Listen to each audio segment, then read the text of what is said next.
நேயர்கள் இணைந்து கொண்டிருப்பது ஃபோக்கஸ் தமிழ் வானொலியில் சதுரங்கம் நிகழ்ச்சி. சிறப்பு விருந்தினராக ஊடகவியலாளர், பத்தி எழுத்தாளர், அரசியல் ஆய்வாளர் புருஷோத்தமன் தங்கமயில் கலந்து சிறப்பித்துக் கொண்டிருக்கிறார். அவருடனான இரண்டாவது சந்திப்பு அரங்கத்துக்குள் உங்களை நாங்கள் அழைத்துச் செல்கின்றோம்.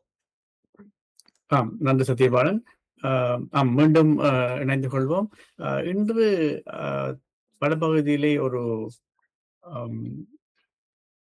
நிகழ்வு ஒன்று இடம்பெற்றிருக்கின்றது. அதாவது வலிகாமம் தெற்கு பிரதேச சபைக்கு உட்பட்ட பகுதியிலே ஒரு உள்ளக விளையாட்டு அரங்கத்துக்கான அடிக்கல் நாட்டப்பட்டிருக்கின்றது.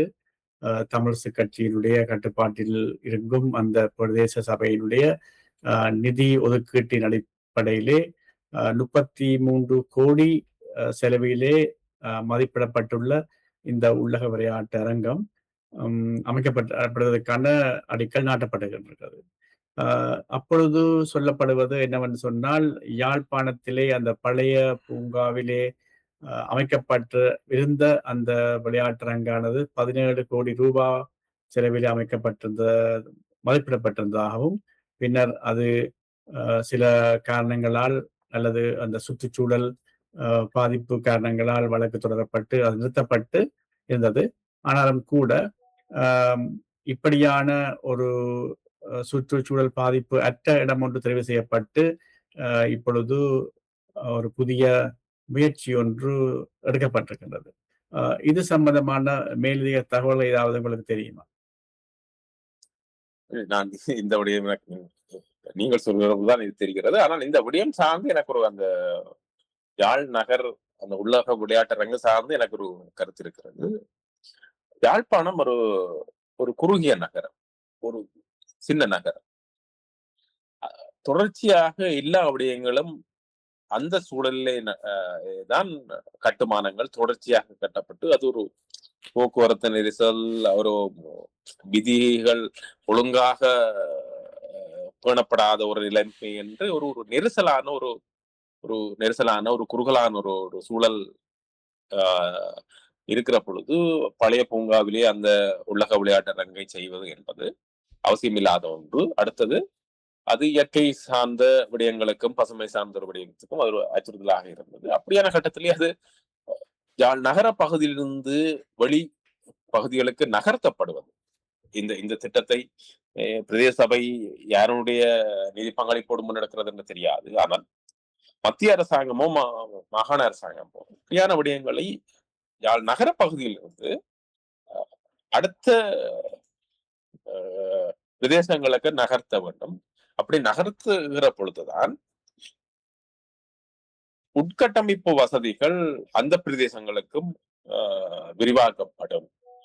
அதனை நோக்கி வடக்கினுடைய அபிவிருத்தியை, வடக்கு கிழக்கினுடைய அபிவிருத்தியை குறித்து சிந்திக்கிற எந்த தரப்பாக இருந்தாலும், மத்திய அரசாங்கமோ மாகாண அரசாங்கமோ அல்லது புலம்பெயர் தரப்புகளோ கொடியாளர்களோ யாராக இருந்தாலும் வடக்கு கிழக்கிலே பிரதான நகரங்கள் மட்டும் தங்கியிருக்காமல் அதனுடைய துணை நகரங்களை உருவாக்குகிற தொலைநோக்கு பார்வையோடு இயங்க வேண்டும். அதுதான் அந்த அந்த சூழலுடைய உட்கட்டமைப்பை சரியாக்கும், கணிசமான மக்களுக்கான வேலை வாய்ப்பை உருவாக்கும் என்று நான் நினைக்கிறேன். அது சார்ந்து நான் தொடர்ச்சியாக எனக்கு ஒரு கரிசனை உண்டு. சரி, அடுத்ததாக கடைசியாக நேற்று முன்தினம் நடந்த பாராளுமன்ற அமர்வு தான் தனக்கு கடைசியான பாராளுமன்ற அமைவாக இருக்கலாம் என்ற விதமான ஒரு கருத்தை வைத்தியர் அர்ஜுனா தெரிவித்திருக்கின்றார். இந்த இவருடைய இந்த கருத்தானது அமலுக்கு வருமா?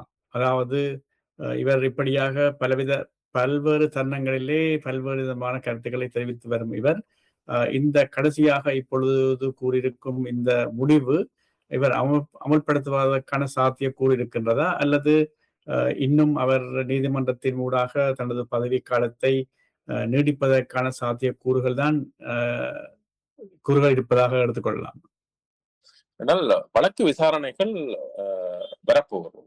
இதுவரை வழக்கு விசாரணைகள் இடம்பெறவில்லை. இது சார்ந்து வழக்கு விசாரணைகளை நடைபெறப்போகிற அறிவிக்கப்பட்டிருக்கிறது. அதனை சார்ந்துதான் அவர் இந்த அறிவிப்பை அல்லது ஒரு ஒரு வகையான பிரியாவுடைய அறிவிப்பை அவர் வெளியிட்டிருக்கிறார் நான் நினைக்கிறேன். சட்ட ரீதியாக இந்த விடயத்தை அணுகுற விற்பன்மர்கள் சொல்வது என்னென்றால், அவர் ஒரு கட்சியை சார்ந்த நபர் அல்ல. ஆக அவர் ஒரு விசாரணைகளை எதிர்கொண்டிருக்கிற வைத்தியர். அவர் அரசியல் வைத்திய சேவையிலிருந்து இடைநிறுத்தப்பட்டிருக்கிறார். ஆனால் அவர் நீக்கப்படவில்லை. ஆக அவர் அரசாங்க நிர்வாகத்துறையோடு இணைக்கப்பட்டிருக்கிற ஒரு நபர். அவர் சட்டத்துக்கு இலங்கையினுடைய தேர்தல் விதிகளின்படி ஒரு பொது தேர்தலில் போடுகிற நபர் அரசாங்க நியமனம் பெற்ற அல்லது நிர்வாகத்துறையோடு நேரடியாக சம்பந்தப்பட்டவராக இருக்க முடியாது. ஆக அவர் ஒரு சட்டத்துக்கு முரணாக அவர் இந்த தேர்தலில் போட்டியிட்டு இருக்கிறார். அந்த விடயம் தேர்தல் திணைக்களத்தால் கணிக்க இல்லாட்டி அது சார்ந்து அவர்கள் கணிக்க தவறியதன் விளைவாக அவர் இன்றைக்கு பாராளுமன்றத்தில் இருக்கிறார்.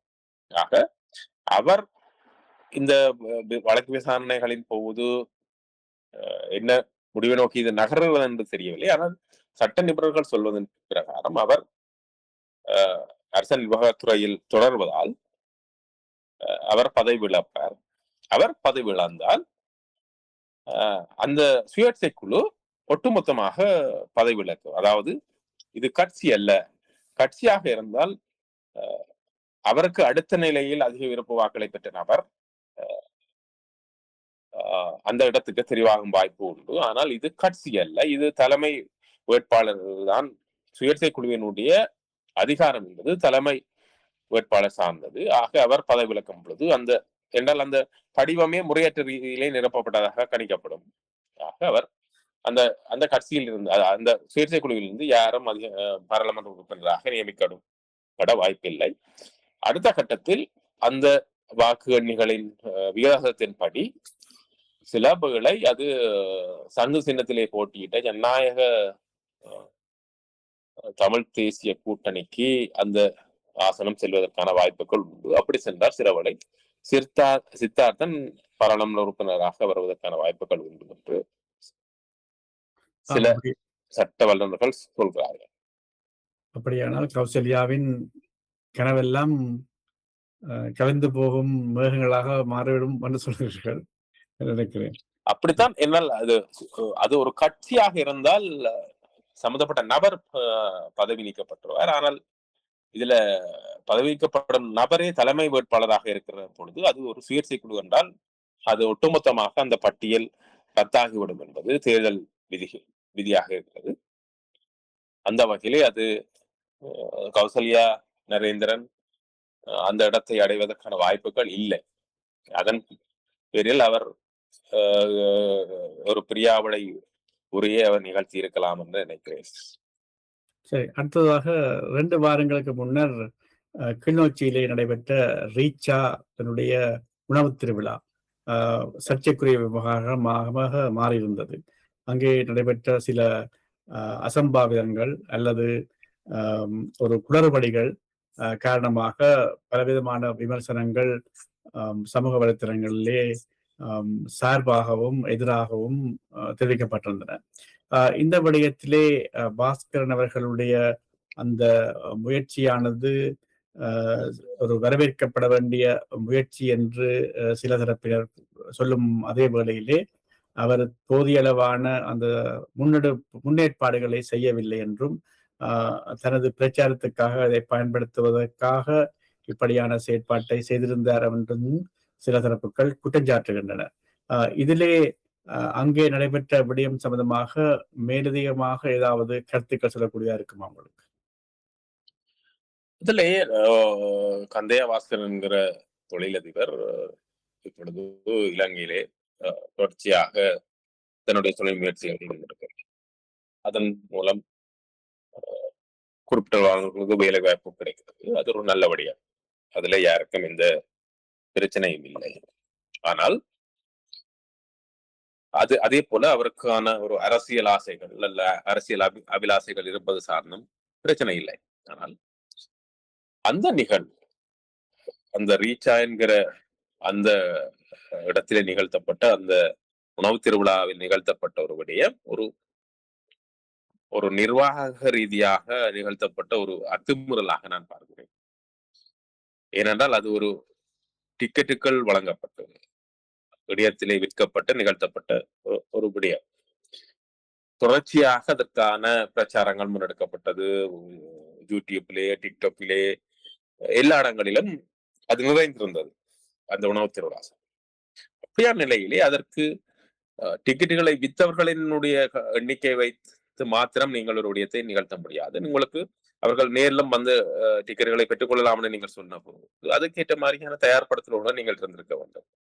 அது உங்களுடைய எதிர்பார்ப்பை தாண்டி நிகழ்ந்து விட்டதாக நீங்கள் கூறுவது என்பது அதிலே ஏற்றுக்கொள்றதுக்கான வாய்ப்பில்லை. ஏனென்றால் அந்த டிக்கெட்டின் அளவுகளின் படி.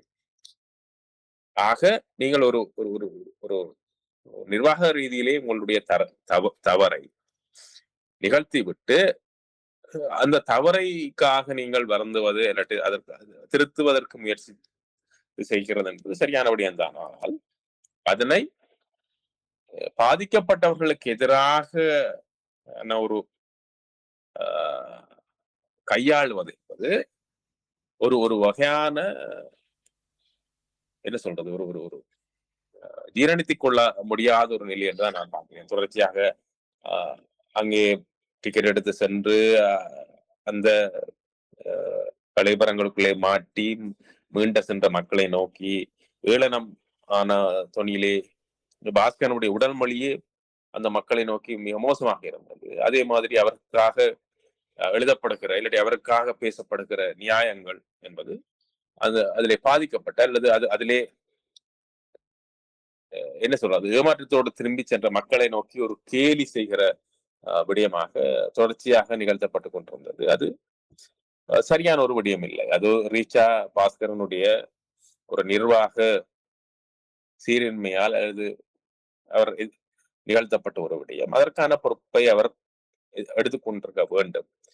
அதை அவர் எடுத்துக்கொண்டதாக முதல் காட்டிக்கொண்டாலும், ஆனால் அவர் அதுக்கு பிறகாக அந்த நிகழ்வு நடந்து 2-3 நாட்களுக்கு பிறகாக அவர் நிகழ்த்திய அவருடைய நடவடிக்கைகள், அது சார்ந்து அவர் நிகழ்த்திய காணொலிகளில் அவர் வெளிப்படுத்த உடல் மொழி என்பது எல்லாமே ஒரு ஜீரணித்துக் கொள்ள முடியாத ஒரு சக மனிதனை மனிதனாக பார்க்க தயார் இல்லாத ஒரு நபர் நிகழ்த்தியதாகத்தான் நான் பார்க்கிறேன்.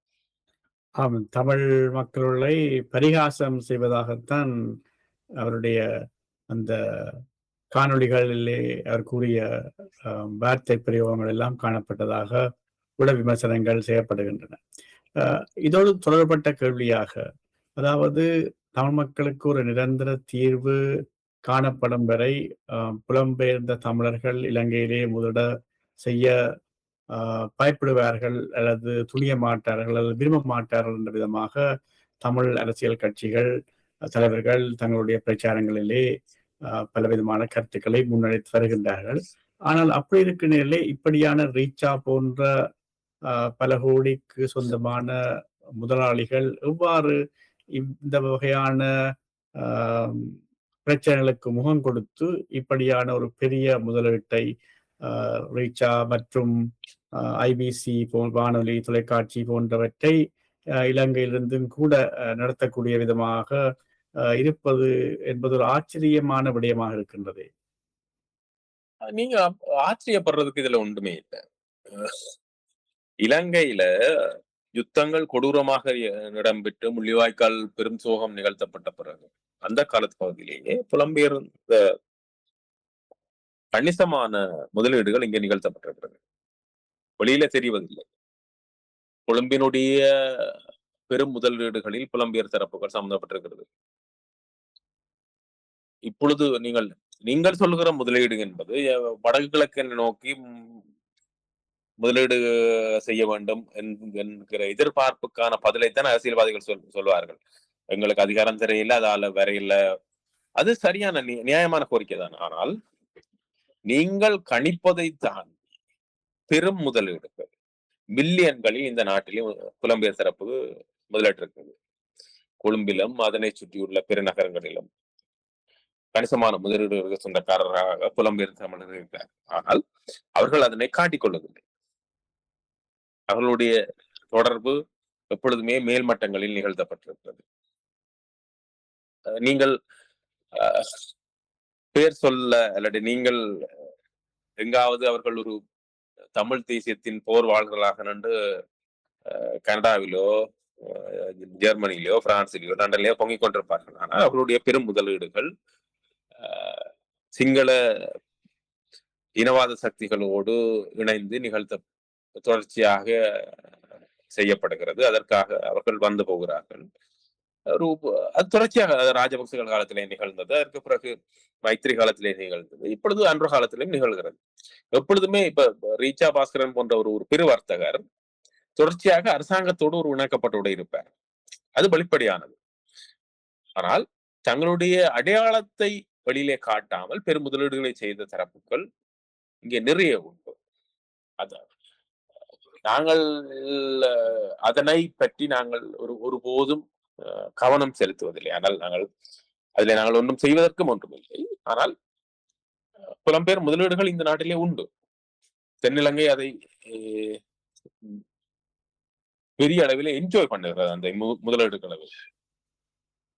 ஆனால் அவை வடகிழக்கிலே பெருமள இடத்திலே முன்னெடுக்கப்பட வேண்டும் என்றால் அதற்கான அதிகாரம் பரவலாக்கம் என்பது நிகழ்த்தப்பட வேண்டும். ஆனால் இந்த பேச்சுக்களை தாண்டியும் நியாயமாக மக்களுக்காக சிந்திக்கிற புலம்பெயர் முதலீட்டாளர்கள் கணிசமாக யார் ஊடக வெளிச்சங்கள் என்று இயங்கிக் கொண்டிருக்கிறார்கள். அவர்கள் மக்களுக்காக இயங்குகிறார்கள், வேலைவாய்ப்புகளை உருவாக்குகிறார்கள். அப்படியான திறந்த உள்ளமுள்ள கணிசமானவர்கள் இயங்கிக் கொண்டிருக்கிறார்கள். அவர்களை ஊடகங்கள் கண்டுகொள்வதில்லை, அவர்கள் ஊடகங்களை நோக்கி நகர்வதும் இல்லை, அவர்கள் ஊடக பிரபலத்துக்காக அலைவதும் இல்லை. அப்படியான நபர்கள் இருக்கிறார். அப்படி என்றால் உங்களுடைய கருத்தின்படி புலம்பெயர்ந்த தமிழ் மக்கள் இலங்கையிலே அல்லது வடபகுதியிலே வந்து முதலீடு செய்வதற்கு எந்த விதமான பாதுகாப்பு அச்சுறுத்தல்களும் இல்லை என்று எடுத்துக்கொள்ளலாம். அப்படி அல்ல. நான் அதுல 2 விடயம் இருக்கு. ஒன்று, நீங்கள் இந்த அரசாங்கத்தினுடைய விசுவாசியாக இல்லையா அரசாங்கத்தோடு இணைந்து நீங்கள் எங்கேயும் என்னவும் செய்யலாம் என்ற நிலை உண்டு. அது இந்த அரசாங்கம் ஆட்சியில் இருந்தாலும் அவர்களோடு இணக்கத்தோடு இருப்பார்கள். ஆனால் மக்களோடு மட்டுமே மக்களை மட்டும் சிந்தித்து இயங்குகிற தரப்புகள் மீது இந்த அரசாங்கங்கள் கெடுபிடிகளை விதிக்கின்றன. அப்படியான நபர்கள் இந்த முதலீடுகள் தான் இங்க இலங்கைக்கு வாரதுக்கு கஷ்டமாக இருக்கு. மற்றபடி தங்களால செய்யக்கூடிய ஒரு சிறு முதலீடுகளை வைத்துக் கொண்டு சில விடயங்களை செய்கிற, சில பண்ணைகளை செய்கிற அல்லது சில தொழிற்சாலைகளை சின்ன அளவிலே செய்கிற முதலீட்டாளர்கள் செய்கிறார்கள். அவர்களுக்கு நெருக்கடிகள் உண்டு, அதனை தாங்கி நின்று செய்கிறார்கள். மற்றபடி நீங்கள் எதிர்பார்க்க முடியாத பில்லியன்களில் முதலீடுகிறவர்கள் கொழும்பில் வந்து முதலீடு செய்துவிட்டு போகிறார்கள். அது அதிகார வர்க்கத்துடனான நெருக்கம். எப்பொழுதுமே பணமும் அதிகாரமும் மிக நெருக்கமாக இருக்கும். அது அந்த நெருக்கம் அது ராஜபக்சர்கள் காலத்திலிருந்து, என் சந்திரிகா காலத்திலிருந்து அது இருந்தது. அது இன்னும் தொடர்கிறது, அப்படியேதான் இருக்கிறது. அதுவும் நாங்கள் நினைத்து பார்க்க முடியாத அளவுக்கான முதலீடுகள் அப்படி செய்யப்பட்டிருக்கின்றன. அது சிலதில் விளைலுக்கு இறைத்த நீராக போன காட்சிகளை நாங்கள் கண்டிருக்கிறோம். ஆனால் இன்னமும் முதலீடுகள் செய்யப்படுகிறது. சரி, அடுத்தபடியாக நேற்று முன்தினம் யாழ்ப்பாணத்திலே ஒரு கோவிலிலே இடம்பெற்ற திருவிழா நிகழ்ச்சியிலே லேசர் விளக்குகள் பயன்படுத்தப்பட்டதன் காரணமாக பல மக்கள் தங்களுடைய கண்கள் பாதிக்கப்பட்டதாக வைத்தியசாலைகளிலே அனுமதிக்கப்பட்டதான செய்திகளை பார்த்திருந்தோம். அதாவது புலம்பெயர்ந்த மக்களுடைய பணம், அதாவது தங்களுடைய சொந்த கோயில் திருவிழாக்களை கவர்ச்சிகரமாக நடத்த வேண்டும் என்ற ஒரு எதிர்பார்ப்புடன் அல்லது ஆவலுடன் இப்படியான செயற்பாடுகளை, அதாவது பெருந்தொகை பணத்தை செலவழித்து இப்படியான செயற்பாடு செய்வது எவ்வளவு தூரம் ஏற்றுக்கொள்ளக்கூடியது என்று உங்களுடைய கருத்து? இந்த விடயத்திலே நான் உங்களுக்கு ஒரு சின்ன ஒரு உதாரணத்தை நான் சொல்ல முடியும். இப்ப வடக்கிலே, கிழக்கிலே அவ்வளவு இல்லை, வடக்கிலே எல்லா ஊரிலும் கோயில்கள் கட்டப்பட்டு கொண்டே இருக்கின்றன. என்னுடைய கிராமத்திலும் எல்லா கோயில்களும் கட்டப்பட்ட கோயில்கள் திரும்ப இடித்து கட்டப்படுகிறது, கட்டப்பட்டு கொண்டே இருக்கின்றன. அவை எப்பொழுதும் ஒரு என்ன கட்டுமான பணியிலே இருக்கின்றன கோயில்கள்.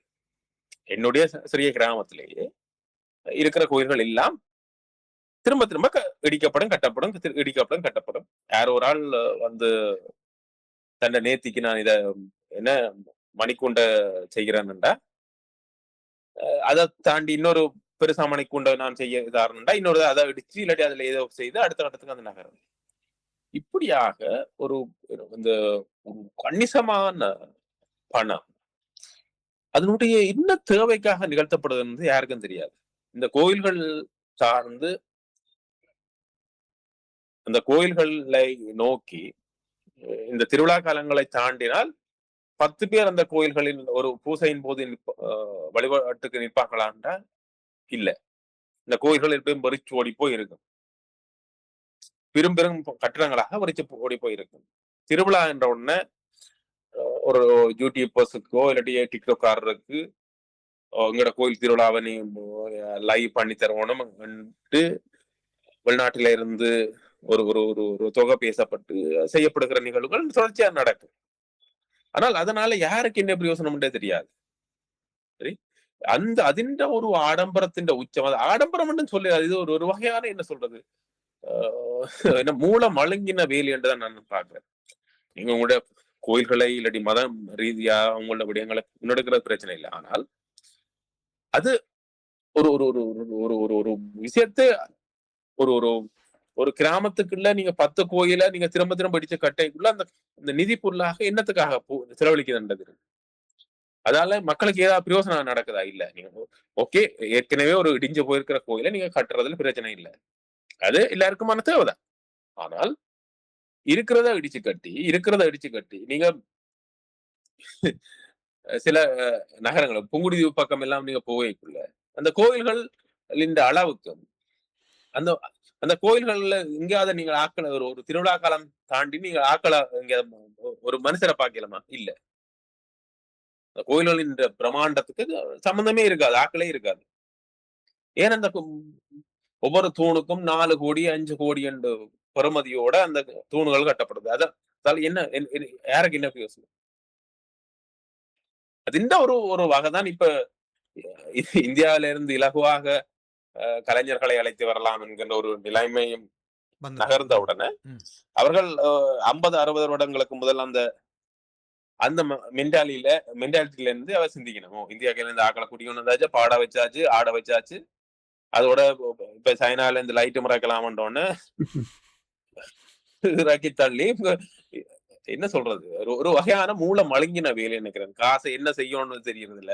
ஆனா நான் நினைக்கிறேன் இதை இன்னும் ஒரு மேக்சிமம் ஒரு 10 வருடம் இது நீடிக்குமோ தெரியும். அதுக்கு பிறகு நினைக்கிறேன் அடுத்த தலைமுறைக்கும் இந்த நாட்டுக்கும் சம்மந்தமே இருக்காது என்ற மாதிரி தான் இருக்கு. புலம்பெயர்னோட தொடர்ச்சி அப்படிதான் இருக்கு. நீங்கள் தொடர்ச்சியாக வடக்கு நோக்கி இப்படி ஊதாரித்தனமாக இவ்வளவு பணங்கள் செலவழிப்பதற்கான வாய்ப்புகள் 10 வருஷத்துக்கு பிறகு இருக்காது. சரி, இப்ப உங்களுடைய பிள்ளைகள் வந்து இவ்வளவு பணத்தை யாழ்ப்பாணத்துல யாருக்கும் கொடுக்க போறது இல்ல, இல்லாட்டி இன்வெஸ்ட் பண்ண போறது இல்ல, இப்படியா அப்படி செய்து கொடுக்க போறது இல்ல.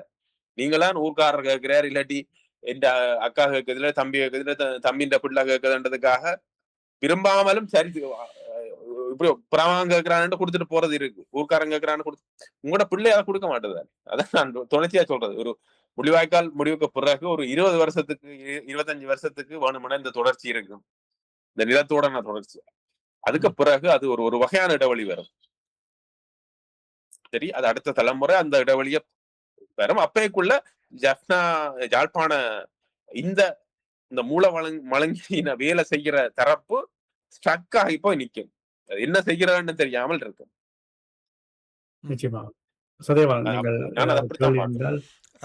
இறுதியாக ஒரு 2 கேள்விகள் மட்டும் இருக்கிறது. அதாவது ஆரம்பத்தில் நீங்கள் முதல் பேசிய விடயம் இந்த கல்முனை வைத்தியசாலை, அதிலே முஸ்லீம்களுடைய ஆடை விவகாரம் தொடர்பாக முஸ்லீம் மக்கள் கருத்து தெரிவித்த போது ஏனியவர்கள் அங்கு சிலுவை, திருநீறு மற்றும் கைகளிலே இந்த கோயில் நூல்கள் போன்றவற்றையெல்லாம் மத அடையாளங்களாக அணிந்து கொண்டு தான் வேலை செய்கிறார்கள். ஏன் முஸ்லீம்களுக்கு மட்டும் இந்த கட்டுப்பாடு என்ற ஒரு இதை வைத்தார்கள். என்னுடைய கேள்வி என்னவென்றால், இவ்வாறான விடயங்களுக்கும் இந்த உடைக்கட்டுப்பாட்டு விடயத்தில் சட்டம் அல்லது விதி ஏற்பாடுகள் அங்கு பின்பற்றப்படுகிறதா அல்லது அவற்றை இக்னோர் பண்ணி விடுகிறார்களா? எப்படி அதை எடுத்துக்கொள்வது? இல்ல, இல்ல. அப்படியான விடயம் சார்ந்து எந்த விதியும் இல்லை. ம். ம். அப்படியான விதியை அவர்கள் கொண்டு வரவும் மாட்டார்கள். ம்ஹ்ம். இந்த நாடு தொடர்ச்சியாக மதம் சார்ந்து இருக்கிற நாடு. ம். அதற்கு ஆனா திறந்த மனசோடு முஸ்லிம் மக்களோ தமிழ் மக்களோ இருப்பார்கள். ஆனால் சிங்கள மக்கள் அதற்கு தயாராக இருக்க மாட்டார்கள். எந்த வழியும் அவர்கள் பௌத்தத்துக்கு முதலிடம் என்று சொன்ன ஒரு கான்ஸ்டிடியூஷனை வச்சு அரசியலமைப்பை வச்சுக்கொண்டு ம். அதுல இருந்து அவர்கள் நகர மாட்டார்கள். ஆக ஒரு ஒரு ஒரு விடயத்துக்குள்ளே ஒரு அரச கட்டமைப்புக்குள்ளே நிர்வாக கட்டமைப்பிலே பௌத்தம் முதலிடம் என்று வந்த பிறகு அந்த நீங்க ஜனாதிபதி அலுவலகத்திலிருந்து கடைக்கோடி அலுவலகம் வரை புத்த சிலையும் அது சார்ந்த சடங்கும் தான் முதன்மை ம். பெறும். அதற்கு பிறகு ஜனாதிபதியே அதற்காக கையில் கட்டியிருக்கிறார். ஆமா. ம். ஓ ம். அது அப்ப அரச நிகழ்வுகள் எல்லா இடத்திலும் இந்த மத விடயங்கள் முன்னிறுத்தப்படும் பொழுது இதற்கான வாய்ப்புகள் இல்லை. என்ன அரச நிர்வாகம் என்பது அனைவருக்குமான நிர்வாகம். அங்கே மதத்துக்கு இடம் இல்லை ம். என்பதுதான் ஒரு ஒரு அடிப்படை. ஆனால் இந்த இந்த நாட்டினுடைய கான்ஸ்டிடியூஷன் அரசியலமைப்பு என்ன சொல்கிறது? ம். இந்த என்ன பௌத்த மதம் எங்களுடைய பிரதான மதம். அதை சார்ந்துதான் இந்த கான்ஸ்டிடியூஷன் இருக்கும் என்றால் இங்க எல்லா இடத்திலையும் மதம் சார்ந்த அடையாளங்கள் பேணப்படுகிறது. ம். நீங்க ஹாஸ்பிட்டல்லையும் மத சார்ந்த அடையாளம் இருக்கும், ஜனாதிபதி மாளிகையிலையும் இருக்கும். இது அதே நேரம் ஒரு விதான என்ற கிராம சபை அலுவலகத்திலையும் இருக்கு. ம். அது ஒரு அப்படியேதான் வளர்க்கப்பட்டது. அப்படியான விடயங்கள்ல அது அது வராது. இந்த ஆடை விவகாரம் வந்து ஒரு வகையான முரண்பாட்டை ஒரு ஒரு கன்ஃபிளிக்ட உருவாக்குறதுக்காகவே திட்டமிட்ட ரீதியிலே நிகழ்த்தப்படுவதாக தான் நான் அதை பார்க்கிறேன். அது ராஜபக்சர்கள் கொண்டு வந்தது. ம். ம். ம். ம். அடுத்ததாக இருக்கக்கூடிய கேள்வி, தற்சமயம் தென்னிலங்கையிலே இந்த பாதாள உலக குழுக்களின் தாதாக்கள் கைது செய்யப்பட்டு ஒரு பரபரப்பான செய்திகளாக தினமும் அல்லது வாரத்துக்கு ஒன்றாவது வாரண நிகழ்வுகள் நடைபெற்று கொண்டிருக்கிறது. அது தென்னிலங்கையில் இப்போது இருக்கக்கூடிய அரசாங்கத்துக்கு ஒரு ஆதரவு தளத்தை உருவாக்குவதற்காக உருவாக்கப்படுகிற செய்தி அல்லது அதை உருவாக்கி தருகிறதா, அல்லது அதைவிட தென்னிலங்கையில் இந்த பொருளாதார பிரச்சனைகள், வாழ்வாதார பிரச்சனைகள் தொடர்பாக எதிர்க்கட்சிகள் பேசுகிற கருத்துக்கள் மக்களிடம் சென்று சேருகிறதா? எப்படியான நிலைமை அங்கு இருக்கிறது? இல்ல, இதுல விடயம் என்னவென்றால் பாதாள உலக குழுக்கள் அதிகமாக கடந்த கால அரசாங்கங்கள், குறிப்பாக ராஜபக்சக்கள் காலத்திலே அந்த அரசாங்கங்களோடு நிழல் குழுக்களாக இயங்கியதான ஒரு குற்றச்சாட்டு உண்டு. அந்த குற்றச்சாட்டு பாரிய அளவில் உண்மை தான். அப்படியான நிலையிலே அவர்களை வேட்டையாடுகிற பொழுது, அவர்களை கண்டிக்கிற பொழுது மக்கள் அதை சார்ந்து ஒரு வகையான இவ கடந்த காலத்துல இவ்வளவு எது செய்திருக்கிறோம். அப்ப மக்கள் அது சார்ந்து ஒரு வகையான என்ன சொல்றது ஒரு நேர்மறை எண்ணத்தை தான் அரசாங்கத்துல வச்சு கொண்டு அது போல பொருளாதார சிக்கல் சார்ந்து இந்த எதிர்கட்சிகள், குறிப்பாக ராஜபக்சக்களோ எதிர்கட்சிகள் என்றால் எதிர்கட்சியாக இருக்கிற பெரும் பண்ணையார் கட்சிகளும் பழம்பெரும் கட்சிகள், ஐக்கிய தேசிய கட்சியின் வாரிசுகளும் சொந்த கட்சியின் வாரிசுகளும் தான் இருக்கிறார்கள். இந்த நாட்டினுடைய பொருளாதார சீரழிவுக்கு இந்த இரு பிரதான கட்சிகளும் தான் காரணமாக பொழுது அது சார்ந்து இந்த அவர்களே குற்றச்சாட்டுக்களை அரசாங்கத்தின் மீது வைக்கிற பொழுது அது பெரிய அளவிலே கவனம் பெறும் என்று நான் சொல்லவில்லை, நினைக்கவில்லை. ஏனென்றால் இவர்கள் இப்பொழுதுதான் ஆட்சிக்கு வந்திருக்கிறார்கள். அவர்கள் தங்களால் முடிந்ததை செய்வதாக காட்டுகிறார்கள். இன்னும் ஒரு டேர்ம், இந்த முதல் டேர்ம்ல அந்த அதிருப்தி வர்றதுக்கான அளவு குறைவு. அதிருப்தி வரும், ஆனால் இந்த எதிர்கட்சிகள் எதிர்பார்க்கிற அளவுக்கு அந்த அதிருப்தி வருவதற்கான வாய்ப்புகள் குறைவு. இரண்டாம் கட்ட தவணையிலே அந்த அதிருப்தி கணிசமாக எழலாம். அதனை வைத்து அரசியல் செய்யலாம். ஆனால் இப்பொழுது எதிர்கட்சிகள் செய்கிற அரசியலை மக்கள் பெரிய அளவிலே என்ன சொல்றது கவனிக்கவில்லை தான் நான் அதை யாரும் பொருட்படுத்துவதாக இல்லை. ஏன்னா இந்த நாட்டினுடைய சீரழிவுக்கு இந்த பெருங்கட்சிகள் ரெண்டு தான் பிரதான காரணம். நன்றி. தமிழ் மக்கள். அடுத்ததாக ஒரே ஒரு கேள்வி, அதாவது இந்த உயிர்த்த ஞாயிறு தாக்குதல்கள் மிக விரைவிலே முடிவுக்கு கொண்டு வரப்படும் என்பது போல உங்கள் கருத்து இருந்தது. மிக விரைவிலே, அதாவது இந்த ஆட்சி காலத்தின் முதலாவது ஆட்சி காலத்துக்குள்ளேயே இந்த உயிர்த்த ஞாயிறு தாக்குதல் தொடர்பான பிரதான சூத்திரதாரிகளை இந்த அரசாங்கம் மக்களுக்கு அடையாளம் காட்டும் என நம்ப முடியுமா? அதுவும் இந்த நீதிபதிகள் விவகாரத்தை வைத்து நாங்கள் பேசும்போது. கிட்டத்தட்ட அரசாங்கம் அவர்களை அடையாளம் காட்டி விட்டதாக தான் நினைக்கிறேன். ம், மக்களுக்கு தெரியும் யார் ம், இதனுடைய சூத்திரதாரிகளை யார் சம்பந்தப்பட்டிருக்கிறார்கள். மக்களுக்கு தெரியும். ம்ஹ்ம், அவர்களை தண்டிப்பதுதான் விடயம் என்பதுதான் இப்பொழுது இருக்கிற அந்த அந்த அரசியல். ம். ஓ இவர் சம்பந்தப்பட்டிருக்கிறார்கள். ஆனால் இவர்களை இந்த தண்டிக்க முடியுமா? சுற்றி வளைத்து இந்த சிறிய சிறிய பொருளாதார குற்றங்களுக்காகவும், அரச பணத்தை துஷ்பிரயோகம் செய்ததற்காகவும் முன்னாள் அமைச்சர்களையும், அதிகாரிகளையும் இவர்கள் தொடர்ச்சியாக கைது செய்து கொண்டு வருவது என்பது ஒரு போதுமான அரசு ஒரு பின்னணியை காட்டுகிறது என்று நாங்கள் கருத முடியாது உள்ளது. அதாவது ஒரு 2 மில்லியன் 5 மில்லியனுக்கான பிரச்சனைகளுக்காக அமைச்சர்களை கைது செய்கிறார்கள். கைது செய்து அவற்றை நடவடிக்கை எடுப்பதாக பெரிதாக விளம்பரப்படுத்தப்படுகிறது. ஆனால் அவற்றை வந்து ஒரு பெரும் ஊழல்கள் புரிந்த தலைகளை விட்டுவிட்டு இந்த தப்பி ஓடுகிற எலிகளை பிடிப்பது போன ஒரு ஒரு செயற்பாடாக ஏன் நாங்கள் நினைக்கக்கூடாது? இல்ல நான் அத எப்படி பார்க்கிறேன்டா, இந்த நீங்க சொல்கிற தரப்பினர், அதாவது ம், ஒப்பீட்டளவிலே சிறிய குற்றங்களை செய்த தரப்பினரை ம், அரசாங்கம் கைது செய்கிறது, தண்டிக்கிறது. ம், ஆனால் எப்பொழுதுமே பெரும் குற்றவாளிகளை காப்பாத்துறது இந்த இந்த சின்ன சின்ன குற்றங்களை செய்கிறதா ம், தரப்புகள். அதாவது யாரோ பெருசா திண்டு கொளுத்திருப்பினும் அவையின் இச்சில திண்ட தரப்புகள் தான் அந்த பெருசா திண்டு கொடுத்தாக்களை பாதுகாக்கிறது. அவைக்காக அடியாக்களாக நிற்கிறது, களத்துல நிற்கிறது. ம், அப்ப இந்த அரசாங்கம் இப்ப என்னத்தை செய்யுதுன்னு நான் நினைக்கிறேன். இந்த பெரும் அந்த திண்டு கொளுத்த நபர்களை காப்பாத்துற அடியாள்களை முதல் கட் டவுன் பண்ணி கொண்டு போயிடும். கட் பண்ணி ஒவ்வொருத்தரா பிடிச்சு கொண்டு போயிக்கல அவர்களுக்காக என்ன சொல்றது, களத்துக்கு வர இல்லாட்டி பேசுகிற தரப்புகளுடைய எண்ணிக்கை கணிசமாக குறையும். ம், ம், அப்ப பெருந்தலைகளை இல்ல கை வைக்கக்குள்ள அவர்களுக்காக யாரும் இருக்க மாட்டார்கள் என்கிற ஒரு தோரணையை இந்த அரசாங்கம் ஆரம்பத்துல இருந்து செய்கிறதுன்னு நான் நினைக்கிறேன்.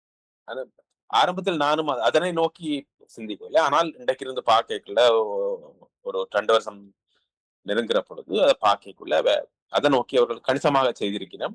கணிசமாக கடந்த காலங்களிலே இந்த அரசாங்கத்துக்கு எதிராக உதார்விட்டு கொண்டிருந்த தரப்புகள் சொல்லப்பட்ட ராஜபக்சகளின் விசுவாசிகள் எல்லாம் இப்போது மௌனமாய் கணிசமாக ம், குரல்கள் மௌனிக்கப்பட்டார்கள். அவர்கள் தங்களின் குரல்களை மௌனிச்சு கொண்டு இருக்கிறார்கள் என்று நான் நினைக்கிறேன். அது ஓரளவு வெளிப்படையாக தெரிகிறது. ம், ம், ம். மிக்க நன்றி புருஷோத்தமன். உங்களுடைய நேரத்துக்கு மது மனமார்ந்த நன்றிகளை தெரிவித்துக் கொண்டு உங்கள் கருத்துக்களை ஆழமாகவும் மக்களுக்கு புரியக்கூடிய விதமாக பல விஷயங்களை பகிர்ந்து கொண்டதற்கு மது மனமார்ந்த நன்றிகளை தெரிவித்து உங்களிடமிருந்து விடைபெறுகிறோம். நன்றி, வணக்கம். நன்றி, வணக்கம். நன்றி, மீண்டும் வணக்கம். சந்திப்போம்.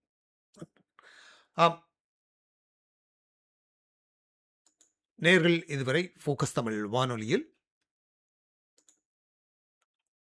சிறப்பு விருந்தினராக ஊடகவியலாளர், பத்தி எழுத்தாளர், அரசியல் ஆய்வாளர் புருஷோத்தமன் தங்கமயில் அவர்கள் கலந்து சிறப்பித்த சதுரங்கம் இடம்பெற கேட்டீர்கள்.